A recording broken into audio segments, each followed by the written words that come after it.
Welcome to Monday's edition of Big Blue Kickoff Live here on Giants.com as well as the mobile app. He's Paul Dottino. I'm Lance Medow. We are back in New York after a week of coverage out in Indianapolis. Good to have everybody aboard. No, this is New Jersey. Well, we're in the New York area. This is New Jersey. And what is the first label prior to the name Giants when it comes to the team? This is still New Jersey.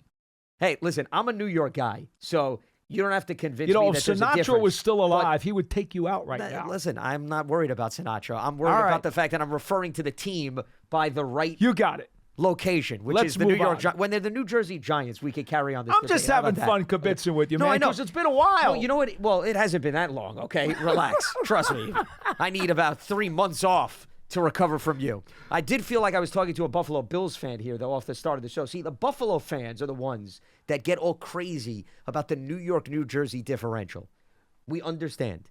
They play in New Jersey. They're called the New York Giants. It's all good. I don't think I need to convince Giants fans of that. But let's get back to the topic at hand, shall we? Yes. Multiple ways you can interact with us here on the program in case you've been living under a rock while following this program. 201-939-4513, hashtag Giants Chat. And a reminder, you can find the archive of the show and our entire podcast network on the Giants mobile app, podcast platforms everywhere, and at Giants.com/podcast. So we have a lot to tackle on this program. I don't know if we would have said that about 2 hours ago in preparation for the show, because a big domino has fallen with respect to the quarterback market. And then as it pertains to the Giants, the franchise tag deadline is Tuesday, 4 p.m. Eastern, and that obviously impacts both Daniel Jones and Saquon Barkley. Let's start, though, with the big news.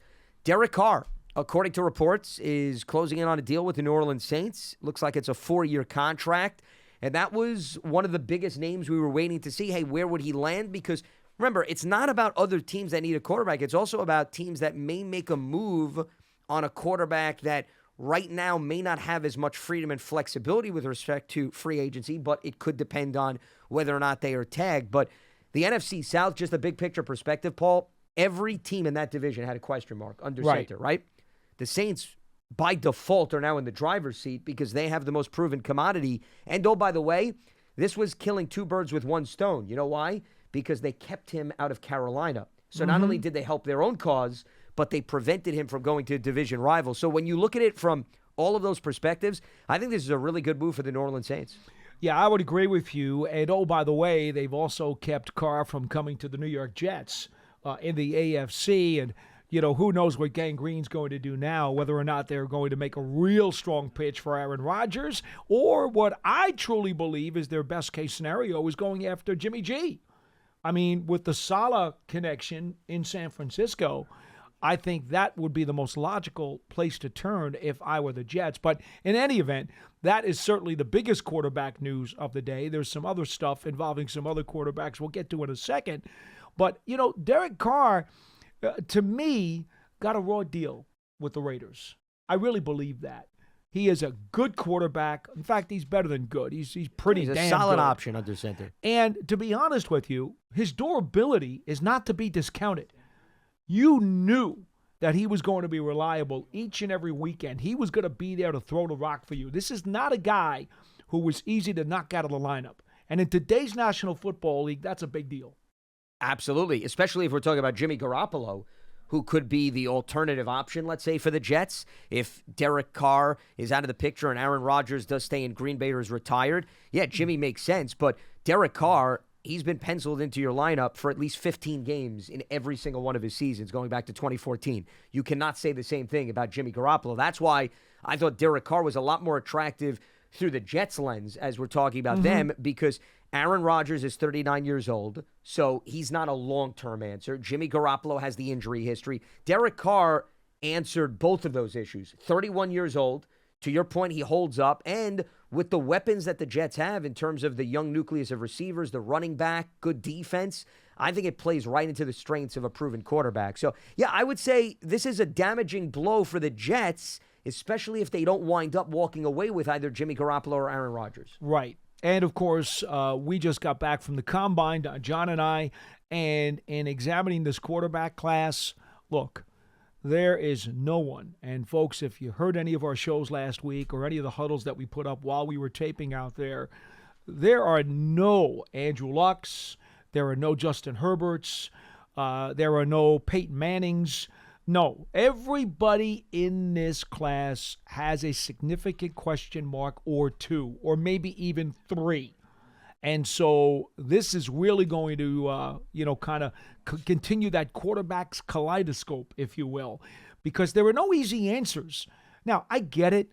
Young is easily the best quarterback prospect in this class in terms of his ability, his tape, his professionalism.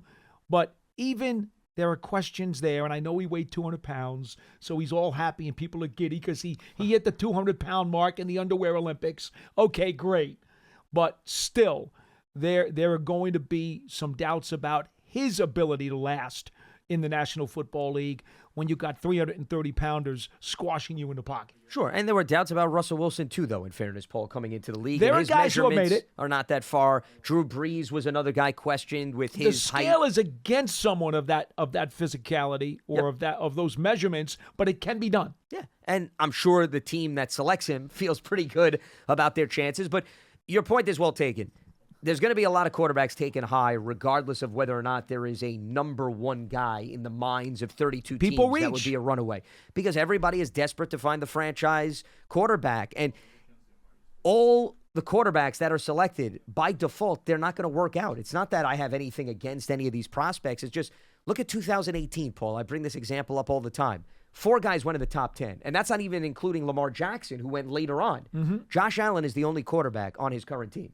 Now, that's not to say that Baker Mayfield can't carve out a lengthy career. He's had some flashes in other places, and Josh Rosen, unfortunately, went to a team, and then they moved on from him immediately, and Sam Darnold's dealt with injuries. I'm not saying that those guys, may not be able to last in the NFL, but the initial plan was stay with the team you're drafted, right, and carve out a role. And that didn't happen to 3 of the 4 guys, and 3 of those teams used very valuable assets in draft picks to address that position. So you do that math.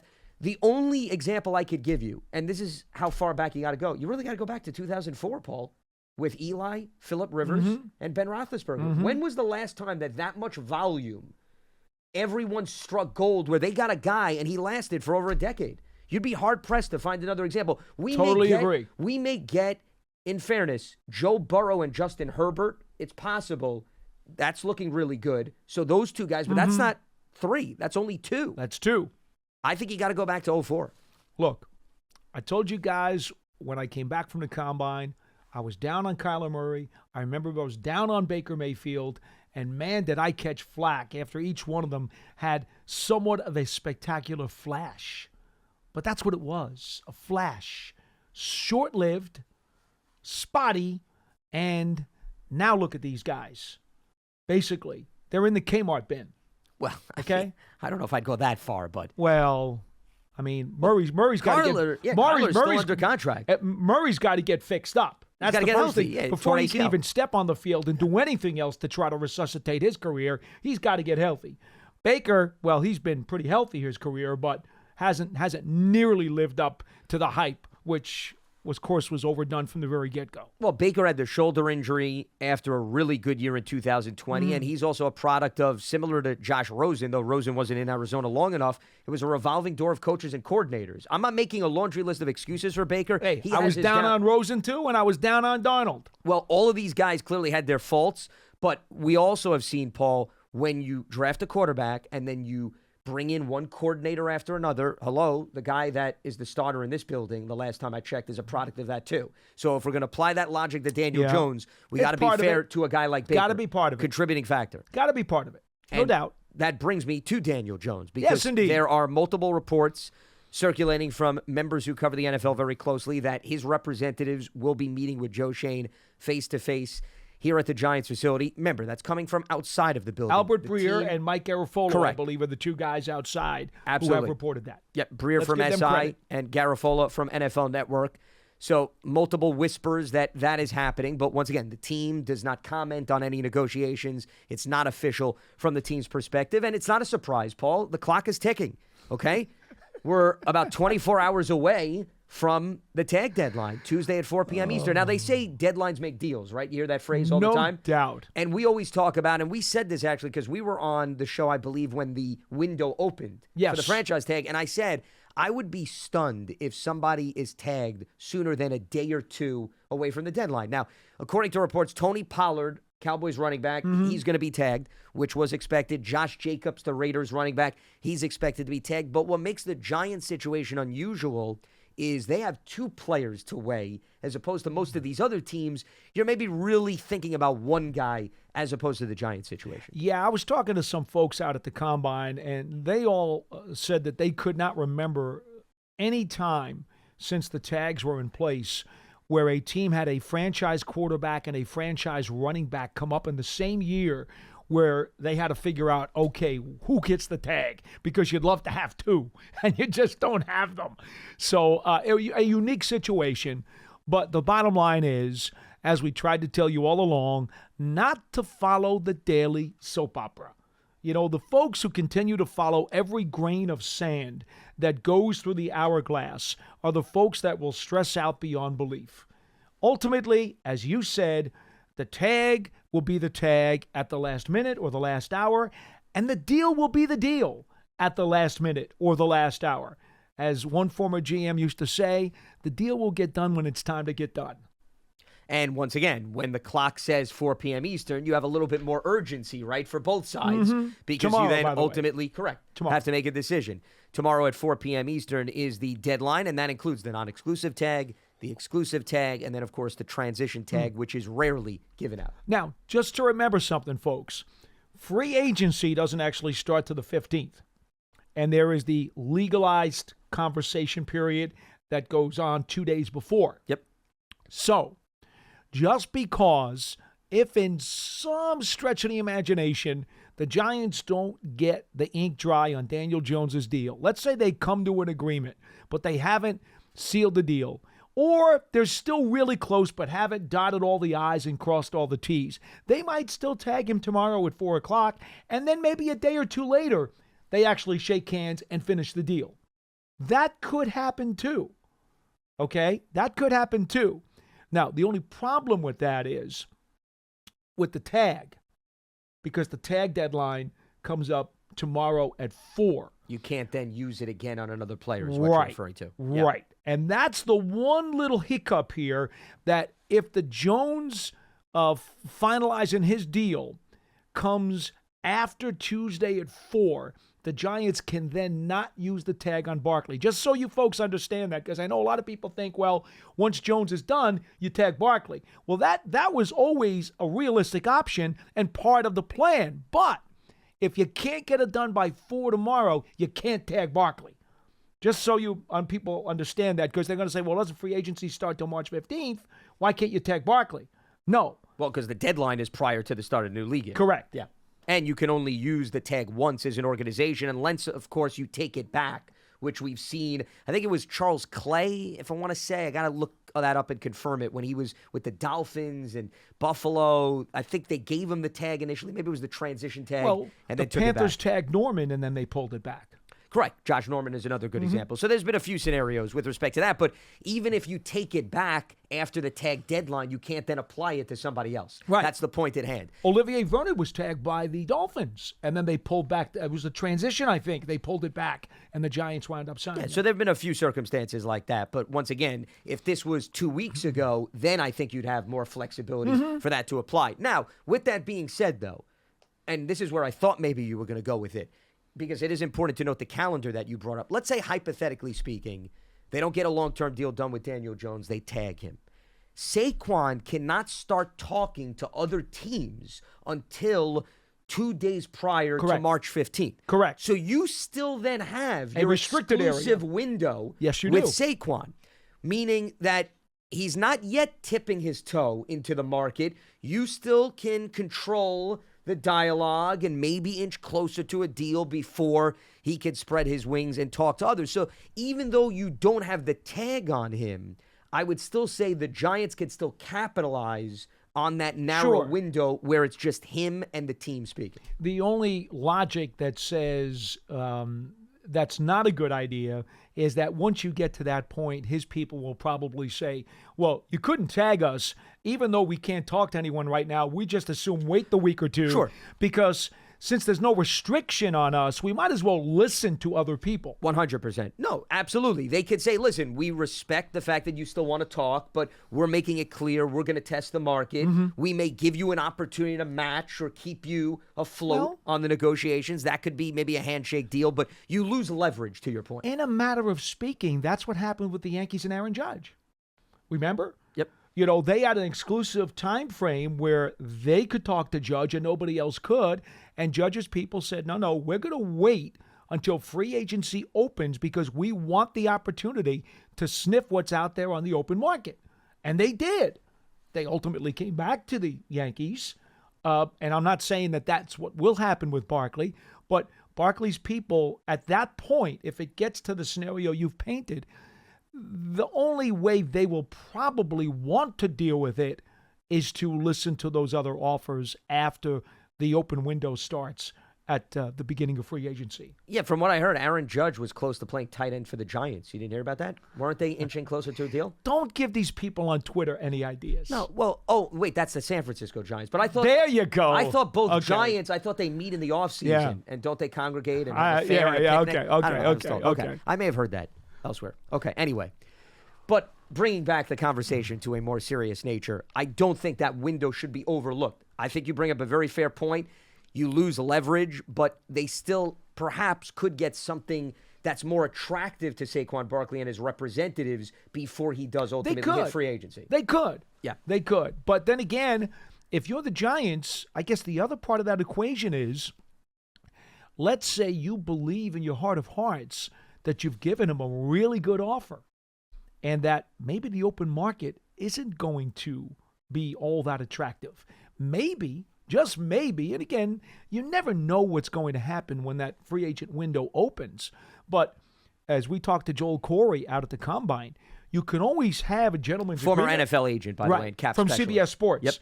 You could always have a gentleman's agreement with the folks. If you have any integrity at all, you say, okay, listen, we know you want to check out the open market once that date comes.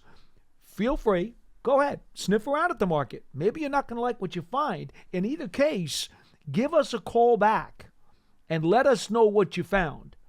And who knows? Maybe we'll come to an agreement then, because you'll find out what the market says about you, and maybe you'll see that what we're telling you all along makes a lot of sense. Well, that's basically the pure concept of the tag, right? If you break it down to the minuscule details, right? The whole point is you can give a guy a non-exclusive tag, right? Tell him, go out, see what the market has, and then, we'll talk shop. It's not a bad thing because then you're not negotiating against yourself, right?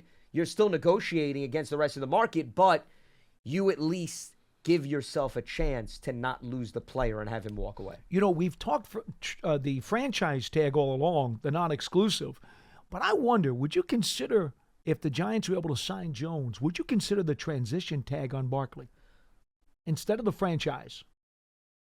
Transition tag on Barkley. Okay, meaning so you get a long-term deal done. We're talking about with Daniel Jones. Let's so say you have the get flexibility the contract to tag with Jones and you can tag Barkley. Would you tag the transition instead of the franchise?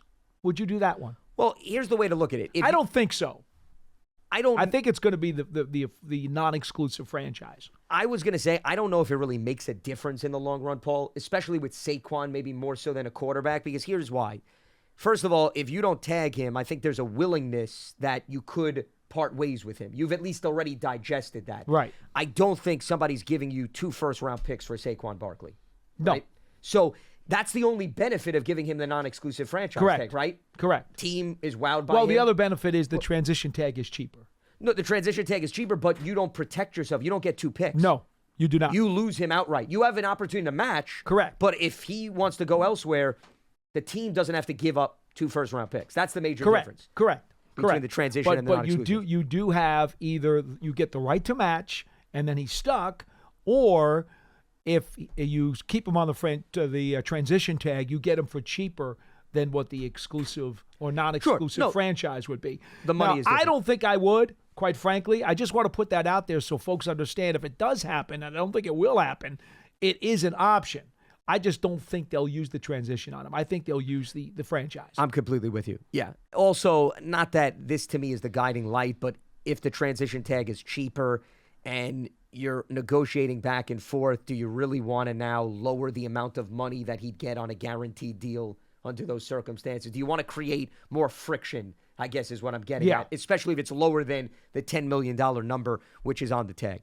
To bring this full circle before we move on to the phone lines, the bottom line is ideally you want to get a long-term deal done with Daniel Jones so you have the flexibility to tag Saquon Barkley. I think that would be the common sense move. But, once again, what do we say? It takes two to tango. Yes, Just sir. because the team wants that doesn't mean the player is going to agree on the opposite end of the spectrum. So we'll see where the negotiations carry over until 4 p.m. Eastern on Tuesday, which is the deadline. Few reminders before we move on to other items. Giants Huddle Podcast, make sure you check that out. You can subscribe to the Giants Huddle Podcast, search for Giants Huddle on your favorite podcast platform, or listen on the Giants app or at giants.com/podcast.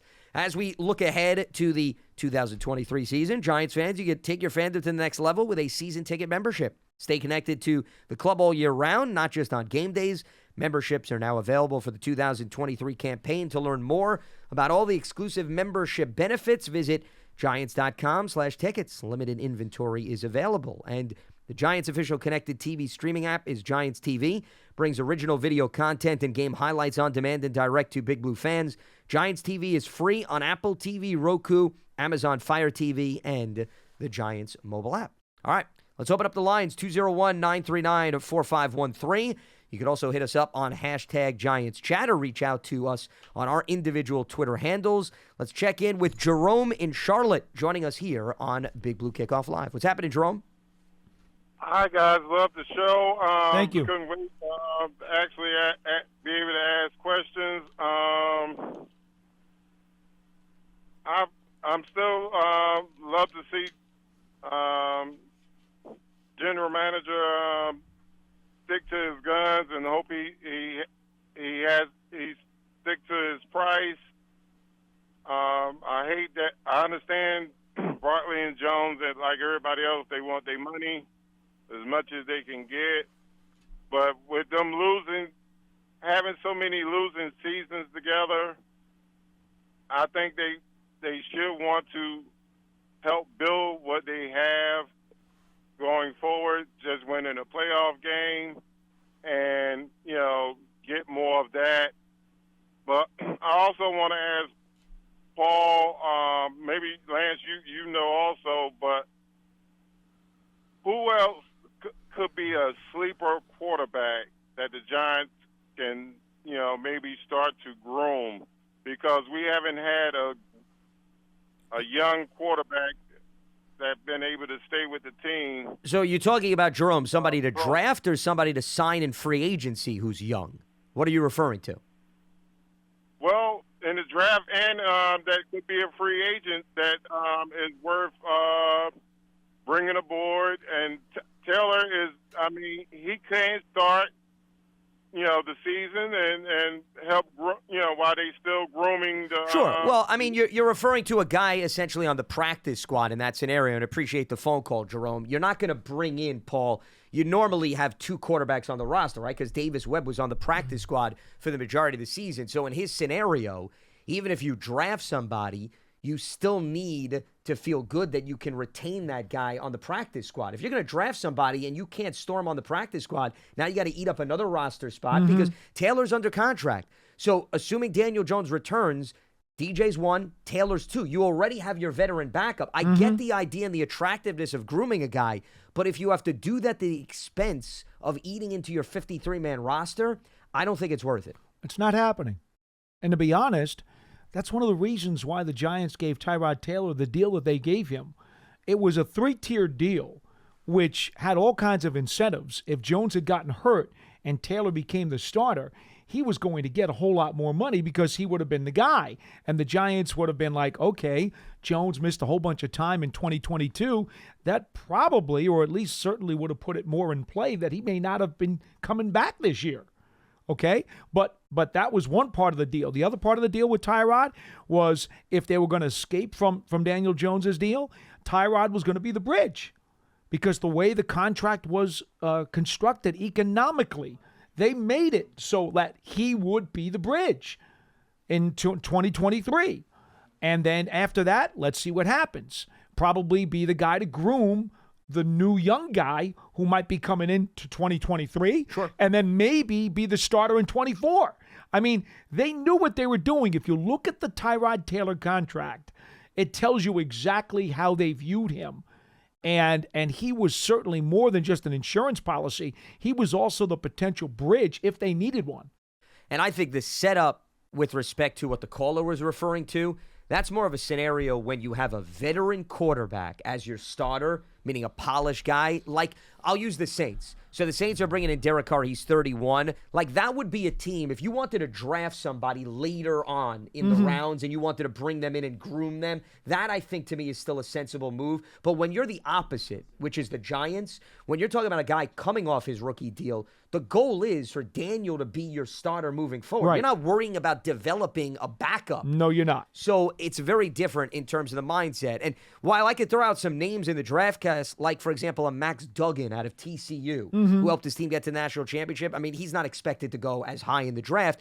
You know, that would be a guy that maybe you draft late, you bring him in, but you're not storing a guy like that on the practice squad. In all likelihood, you know, if a team needs a flyer, they may claim him. So you wasted a pick. Right. It doesn't make sense. Right. Where the Giants are as a team. Let's head back to the phone lines. We go to Tom in Stratford. Tom, welcome to board to Big Blue Kickoff Live. What do you got for us? Happy Monday, guys. You too. Same to you. Everyone's talking about quarterbacks, but I want to talk about what I think is the most important position on the team, is the offensive line. And I feel like a couple of guys that they drafted last year they're becoming like afterthoughts, like Joshua Azudu and he got hurt. McKenna. Both of those guys got hurt. Yeah. But how are they physically? Are they going to be ready to go? There's the anticipation that both will be ready to go, but the bottom line is the season's not here yet, training camp's not here yet, and until they get through the spring workouts, there's no point in even gauging where they are because they don't need them right now. I will tell you, Joe Shane made a very strong point when he was at the Combine, and he spoke to the media off the podium that when he got here, he had 5 offensive linemen healthy and under contract. And now he's got 14 offensive linemen healthy and under contract. And he was very specific about mentioning those guys. So those guys are in the plans. Make no mistake about it. And in fact, he also went as far to say this. They've got their left tackle, they've got their right tackle, and they've got their right guard. He said, I'm expecting a lot of competition at left guard and center. Okay? He also said they wanted to meet with Gates and Feliciano within the next week or so, and they had already spoken to Gates and told him they'd like to have him back. Now, those things may come down to numbers, whether or not those two guys do return. The final thing he said about the offensive line is that would not preclude him from trying to upgrade if they felt that somebody was really good in the draft that they needed to bring in. And I think that would be more along the lines of center. I don't think they would bring in a left guard because I think between Lemieux, Azudu, McKeithen, I think those guys, they're already under contract. So I don't see them bringing in another left guard. I think the competition there is good enough. The question more or less becomes at center, where without Gates and without Feliciano being signed, right now, they really don't have a center, Lance. Well, Azudu could be an option, I but he's limited in terms be. of that department. Yeah. I thought Azudu could play center. Yeah, well, that's what I just mentioned. There's Yeah. a possibility that they will try him there, but there's no proven center signed on the roster right now. Yeah, North Carolina wanted to put him at center, but obviously because of the learning disability that he was dealing with, that prevented them. His stutter is what I'm referring to. That's what prevented them from having him be the guy that orchestrates the offense. But they've worked at center with him at practice, and little by little, they may get more and more comfortable with him that it's possible that he is an option. I don't know if that's the number one thing on the list. Remember, he's dealing with the neck issue, and McKeithen tore his ACL right before the start of the season. So, I mean, once again, we don't have any knowledge of where they are, to your point, but the fact that McKeithen got hurt well before the season, I think, assuming rehab goes according to plan, Paul, and everybody's different with an ACL injury, but maybe you're a little bit more encouraged that he'll be ready to go around the spring. Azudu was placed on IR later in the season with the neck issue, so maybe that's more of a question mark just based on the timing of when those injuries were absorbed. I thought maybe you guys had some insight into their rehab. Well, I mean, keep in mind, a lot of those guys are out of the building now. They're not necessarily staying around here. They get a rehab plan from the trainers, and then they go home, and then they just check in with the trainers. They're not checking in with us.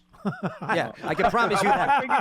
I thought you guys were checking in with them all the time. Hey, that'd be nice. That'd be nice. There is no text messaging chain between Josh Azudu, Marcus McKeithen, and Paul Dottino. I can promise you that. Put it this way, my only medical advice is take an aspirin and put a Band-Aid on it. That's about all I'm qualified for.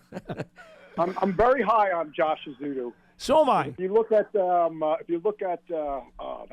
video that guys put up on Giants TV about Barkley's touchdowns, Azudu was in a lot of those plays where he was just blowing people. Well, especially week one against Tennessee, he was involved in one of Barkley's runs. Powerful. Yeah. He is mobile. He gets downfield and makes multiple blocks on the second level. There's a lot to like there. And to be frank with you, the some of the troubles that he had in pass protection easily could have been experience or lack thereof. And remember, at North Carolina, they were constantly moving him around out of necessity because the Tar Heels O-line was a mess.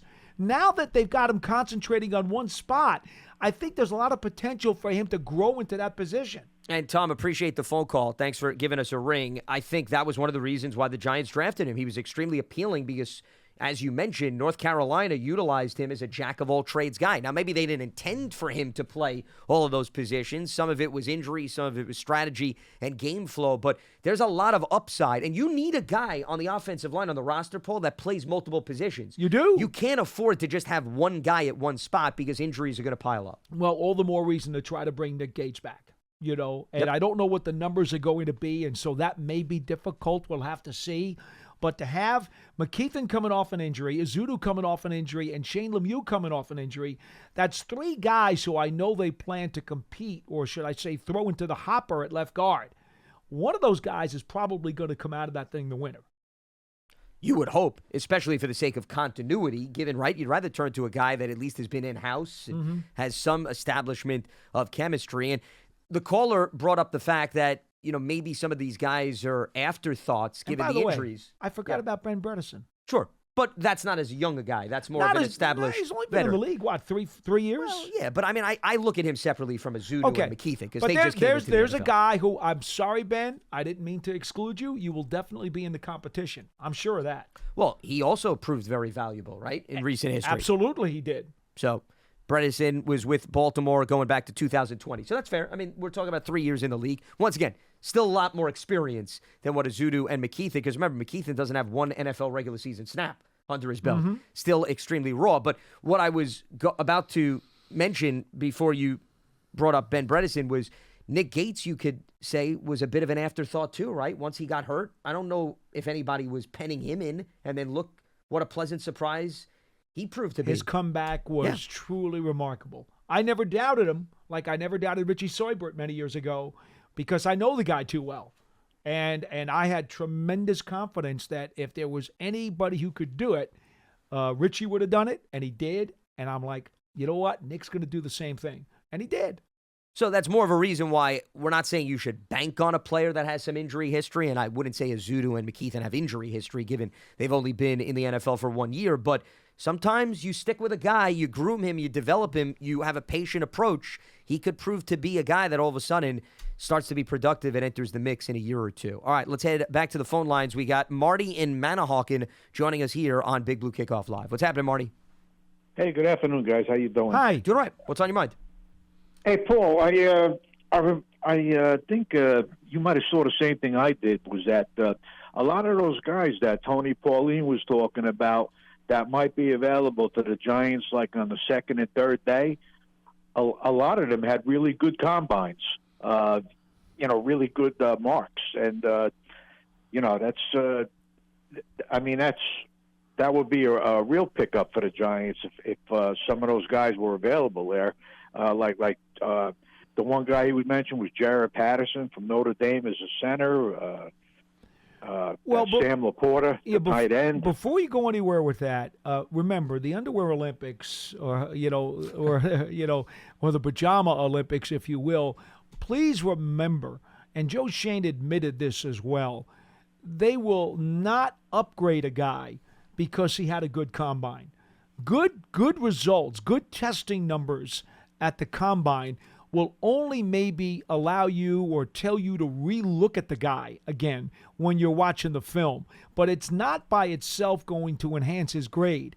Now, on the other side of the coin, it could hurt a guy's grade a little bit. Because if he's not in shape and he's not performing well there, it puts a little question in the scout's mind. It's like, wait a minute, everybody knows this is kind of like a job interview to some degree. So you're expected to really do well in those tests because you've been training for them for 2 months. So if you don't, what does that say about you? Was it a physical thing that, you just couldn't test as well? Or was it a work ethic thing where you didn't put the hard work in to make sure that you were going to test well? And if you won't do that, how do we know you're going to put the hard work in during the season when we need you to play a game? That's why you always have to trust the film first, and then Exactly. It's a complementary piece is what you're talking about. Because, Marty, you brought up an offensive lineman. Well, the offensive lineman could have been tremendous with the bench press, but just because he has pure strength, his fundamentals may not match what his strength is, and that may be a red flag, and that may have popped up more so on film than him wowing everybody at the combine. So please don't put too much into the combine numbers. Please don't do that. No, I really don't though, Paul. But it gives me something to look at because once I hear somebody who they say looks good, I like to go in and I like to go look at his film. There's Right. film on these guys all over the place. Sure. Mm-hmm.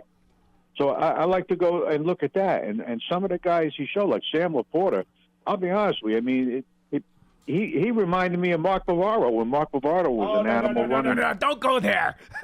Don't go there. Don't go there now. In fact, I did talk to Laporta. As a matter of fact, I'm interested in looking at my notes now. I took so many notes during the course of the week. Iowa has also produced a number of good tight ends in recent history, look too. at the program. Yeah, they have a pretty good track record. Kirk Ferentz with his tight ends and the his O-linemen. offensive linemen. Yep. I mean, those positions have just been aces for those guys. What did I write down about Laporta? Hold on a second here, because I got notes on him. I definitely talked to him. Let's see here. Couple of things. All right, so he's coming off a knee injury. He had a meniscus problem. Okay, so that was something that was interesting. He did meet with the Giants, just FYI, although they meet with a lot of guys, but he did meet with the Giants. He said here, let's see, one of the things about the injury was that it taught him never to take the game for granted. So from an attitude perspective, he's already very grateful and very motivated about how he plays the game because of that knee injury that he had. I asked him about importance of the intangibles, and he said connection with teammates is absolutely critical. He was a very big guy who was emphasizing locker room chemistry, which we know the Giants do value. So I'm sure that was a good sign when they had their conversation with him. I said to him, what was, let's see here, what was the most important things that you have to have as a potential receiving tight end? And let's see, he said here, you have to, interesting note, he said you have to be able to block. How about that? A tight end who wants to block? Well, they've got to do that at Iowa, so I'm not surprised to hear that. Okay. Have to be able to get separation. Okay. Everybody knows that. And also have to be very, very durable and make sure that you're available. I mean, all good things, all the kinds of things that I'm sure the Giants wanted to hear when they had an opportunity to talk to him. Said he was able to play the slot, the H-back, and did not shy away from any tight end responsibilities. So there's a little bit of what I got from when I talked to Laporta. And appreciate the phone call, Marty. Thanks for Thank you, Marty. weighing in. The other thing to keep in mind, and I think we're getting really ahead of ourselves if we're starting to talk about mid to late round picks or whatever it may be. But remember, they just drafted Daniel Bellinger, who's coming off a very productive year. Lawrence Cager, I thought, showed some flashes, and he'll be back in the mix. So I don't know necessarily if tight end is a big priority for them in terms of a young guy. It may make sense you want to bring in more of a veteran guy to offset some of the youth. Because remember, Cager's a converted wide receiver, and Bellinger just arrived. He's been around for 3 years, though. He's a little bit older. Sure. I could see them drafting a day 3 tight end as a prospect, as a guy who might wind up sticking on the 53 as the number 3. Or, once again, you could bring in a veteran that's not going to cost a lot, and he could do that too. A blocker, too. That's why free agency comes first before we get to the draft, because a lot of the conversation changes as a result. Wilson is in Roxbury, joining us here on BBKL. What's happening, Wilson? Hey, guys. Welcome back. How are you? Hi. Doing all right. Thanks. What's on your mind? How are you? Hey, listen. I'm good, thank you. Hey, listen. I love Daniel Jones. Daniel Jones, to me, I always said it. I'll call you a million times. He's got a top 10 arm. I think he's a top 10 quarterback right now. He's got a top 10 arm, top 10 talent. Having said that, he cannot play an attack. There'll be organization, malpractice. He cannot what? I didn't hear what you said. Something. What's malpractice? An attack, you said? Yeah. An attack. He cannot play on the. He cannot play on the tag. Gotcha. No, Paul. No, because the idea is to move forward, not backwards. Right. So you're renting for a year. Who's going to stop the run? Who's going to cover? Who's going to catch?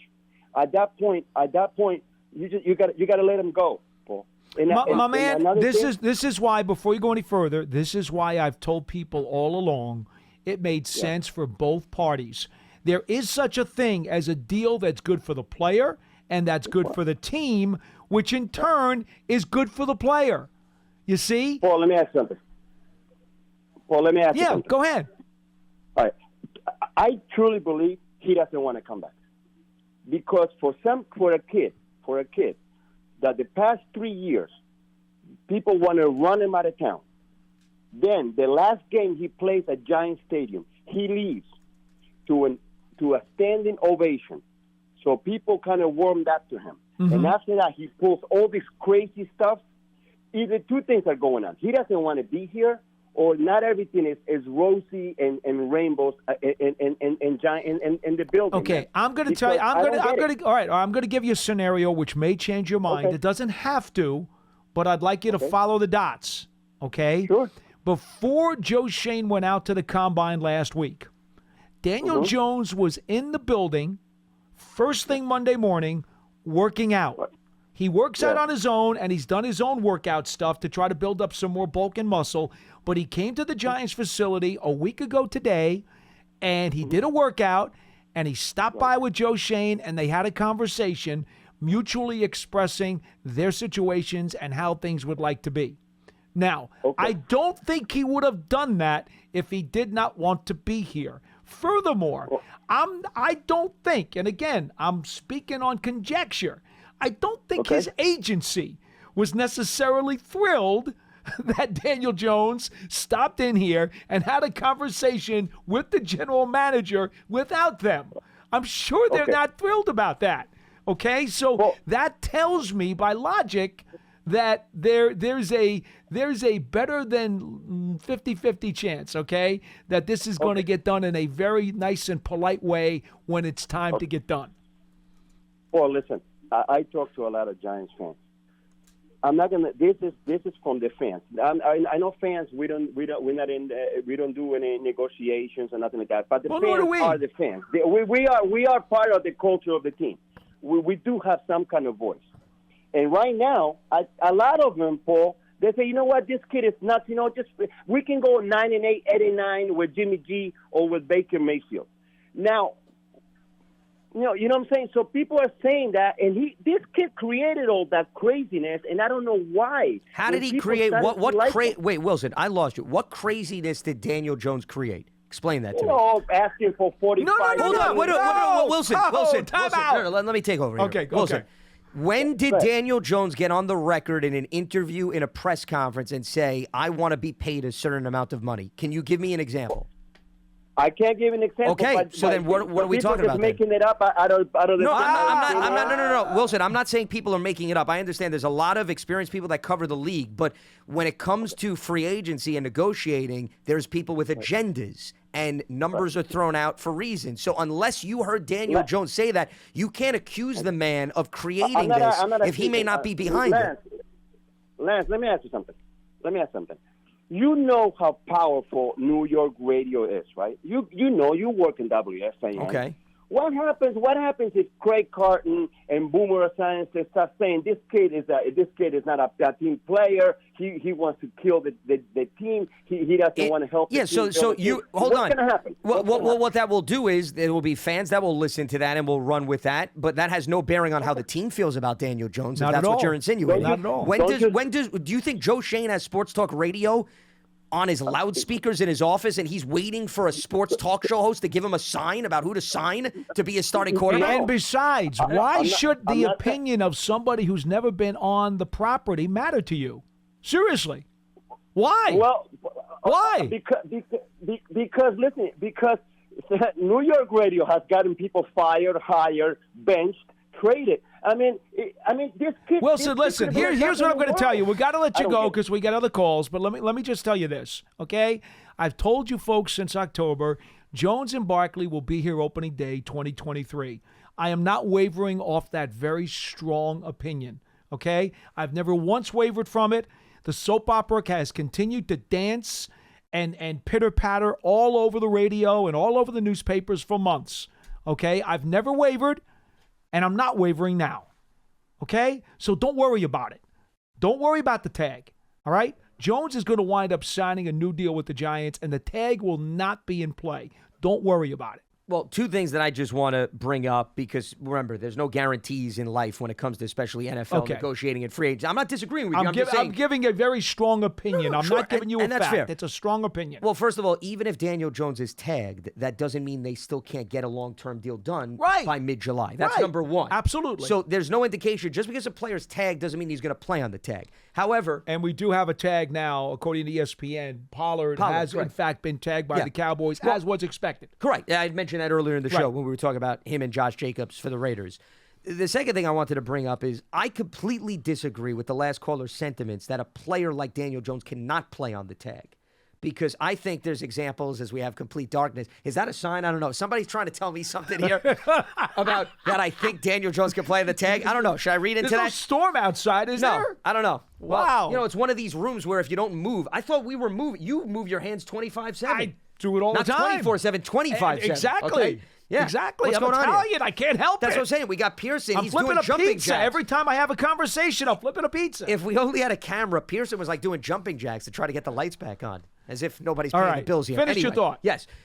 I disagree that a player like Daniel Jones can't play on the tag. I don't understand how that's a negative connotation. I think his thinking is that the tag eats up so much of the cap room.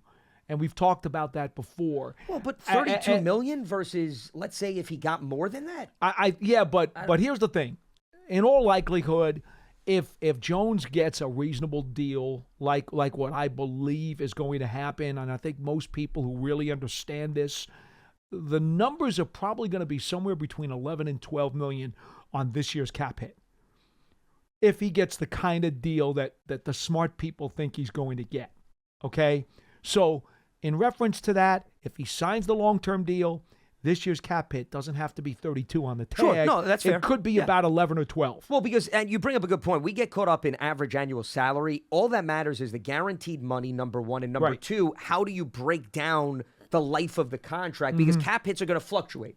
So I completely agree with you. When you have a long-term deal, you have more years to spread the wealth. I think that's what Wilson's getting at. Well, if it's from that lens, then that's fine. I thought it was more of the insinuation he would feel disrespected. You'd have the question mark about the quarterback beyond the year. That's how I was reading it. I don't think Wilson was coming at you from that angle. I think he was talking about the money and the fact that you may have as much as $20 million more of cap flexibility as part of a multi-year deal. That I get. I'm just saying that in the hypothetical that, let's say he was tagged, that he plays under the tag, I don't see that as detrimental in the short run for the Giants. It brings up question marks all over again the following year. But look, the Cowboys, they had Dak Prescott play on the tag in 2020. I understand he got hurt and the team missed the playoffs, and that was the down year for the NFC East, but they wound up giving him a long-term deal, and they were able to address other areas of need. So it can be done. That's all I just wanted to say. It definitely can be done. If you want the Giants, though, to take another major step forward this year, you will have to fill out some other spots on that roster. And as much cap room as you can get is going to be beneficial. It's far more beneficial to have him on a long-term deal. I don't think either of us disagree with that sentiment. And just for 23, It is as well. But I short think, term and long term. Sure, but what I guess I'm getting at is I think it can be digested. God forbid it gets to that degree. I don't think it breaks the back of the team if they have to play him on the 10. It won't cripple the team. I agree with you. That was what I was getting at. All right, let's head back to the lines. We got Mike in Virginia joining us here on Big Blue Kickoff Live. What's happening, Mike? What do you got for us? Hi. Hey, good afternoon, fellas. I came in at the end of the conversation you were having. I did hear you say something about if he does get the tag. Now, my question is, if he gets tagged, it's less likely we'd be able to keep Barkley also, correct? Well, I mean, it depends. Clearly, Barkley would have the opportunity to then test the market because you wouldn't be telling him, hey, you've got to stay with the team. The tag can do that. It depends on what the market is calling for Barkley. If he gets a lucrative deal, then yeah, I think that would put the Giants in a precarious spot. Maybe the market doesn't play out the way that Barkley and his reps see it. So, I mean, I can't really give you a firm answer that it absolutely takes them out of the mix to bring him back, but they lose leverage, Mike, to the point that they don't control where he can go. Right. All right. So with that being said, I mean, I've been a Daniel Jones fan since he came there, even with the issues he was having. I realized, he had to work on what he needed to work on to be better, but there was a lot of factors that caused his play, the issues he had. With that being said, Barkley was always our guy. I really feel, Jones should get the contract he deserves, not something that he wants. Like, if he does not deserve, in my opinion, to be that top tier. He's not the top tier quarterback, and I'm a huge fan, but he's not. Barkley deserves to get paid, and to keep the continuity together for the team, building something that can win moving forward. I really think that they should be able to sign both.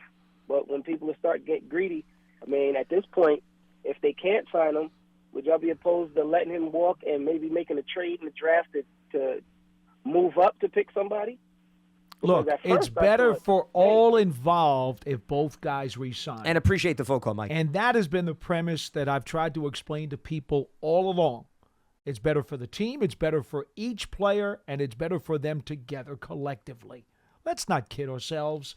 We talked about this on the Combine shows too, although I think it might have been Greg Cosell who was a little bit less buying it. I think that Barkley and Jones play off each other very well and have allowed each other to maximize or at least grow their potential as a combination. One without the other, I think, is going to have some hurdles to climb in 2023 if one of the guys is gone. Well, Barkley is his most explosive weapon. So, right? Absolutely. Unless they bring in more talent, you're going to lose somebody that helps your quarterback. But better be a headache player because Barkley's a headache player. Yep. And thankfully, you didn't assign a specific headache medication to that. So We've you're learning been here through that before. The evolution of the program. I just wanted to pat you on the back and give you kudos. But in all seriousness, to answer the last caller's question, no, I would not get to the point where I'd let him walk. I would tag him because I keep bringing that up. $32 million. And this is where I want to bring the caller's point full circle. Paul, regardless of how you feel about the tag and playing on, and I know you feel quarterbacks get a lot of money, $32 million is a bargain in the current market. Would you not agree with that? Oh, based on the current market of quarterbacks, what quarterbacks are getting in terms of average annual salary, would you agree that $32 million is a bargain rate? No matter where the quarterback is, whether he's coming off the rookie deal, he's a veteran, the mathematics and economics of football. On the basis that all quarterbacks are basically overpaid and the market determines that number, yes. Okay. So my point is, $32 million is a pill I could be willing to swallow because of the economics of football. That's why Joe Shane has said we'll throw the tag on him if we have to. Well, that's why I wanted to answer the last caller's hypothetical, because the question was, if it gets to the point where the number is astronomical in the mind of the team, would you just let him walk? My answer would be no. You tag him. You tag him. And Joe Shane said at the Combine, we can tag Daniel Jones and still find a way to re-sign Barkley. It's still possible. Now, it would require some more creativity, and it would probably require Barkley to swallow a little bit, okay? That may have to happen, but it does not prohibit the Giants from trying to bring back Barkley. One other point I wanted to make to piggyback off of the last caller, the point was you look at where a quarterback is statistically, your own personal rankings, and you're wondering, well, why is he able to demand that type of money? It's because I've said this multiple times on the program. I'll repeat it again, and it's probably going to be heard over and over again. Quarterbacks, Paul, do not get paid based on statistics and where they are in the rankings of the NFL. They get paid based on timing when they hit the market. So when you hear these numbers, well, but that's the point. You got to at least digest that. You have to understand because, look, Deshaun Watson has $230 million in guaranteed money. Don't even I'm talk just about bringing it up as an example. We're going to get back to reality here. I know. Every GM wants to throw up at that contract. Sure, but if you were have a conversation, if you and I sat together and we ranked the top 10 quarterbacks in the NFL and we took all criteria into consideration, would you assign Deshaun Watson the most guaranteed money in the NFL based on the quarterback position? It's a joke. Okay, so that's my point. My point is, while in the minds of a lot of fans, you say, quarterback's not top 10 material, hasn't shown me top 10 material, should not get paid accordingly, my response is, that's not how the NFL market operates. That's all I'm saying. So you have to at least look at it through the lens of the reason why the player and their reps is asking for that type of money is because they're looking at the last quarterback that got paid. They're not thinking the way that you're thinking in terms of he has 15 touchdowns. This guy's got 35. The guy with 35 should get $20 more million. Well, and it doesn't work like that. And the other thing that the player's agent will not do is look at the percentage of the team's cap that he is trying to assign to his quarterback. He doesn't care about that. Well, and you and I disagree with this. I don't think it's not the player's job to do the GM's job. The GM is in position to work those things out. I know where you're coming from, job. Lance. I may not be on that side of the fence, but I understand it. That's fine. I do. I'm not expecting to get you to agree with me. I'm just making the point that I'm not going to hold the player to that same standard. That's all. With that being said, I think we have covered mathematics. I think we have covered electricity with lights. Let's see, is there anything else outside of football that we've not covered over the course of Monday's edition of Big Blue Kickoff Live? With that being said, appreciate everybody for tuning in. We'll be back up and running again, of course, on Tuesday at 12:30 p.m. Eastern. Today's episode, part of the Giants platforms everywhere and Giants.com/podcast. For Paul Dottino, I'm Lance Medow. Stay locked to Giants.com for all the latest, and we'll speak to you tomorrow right here on Big Blue Kickoff Live. Have a good one.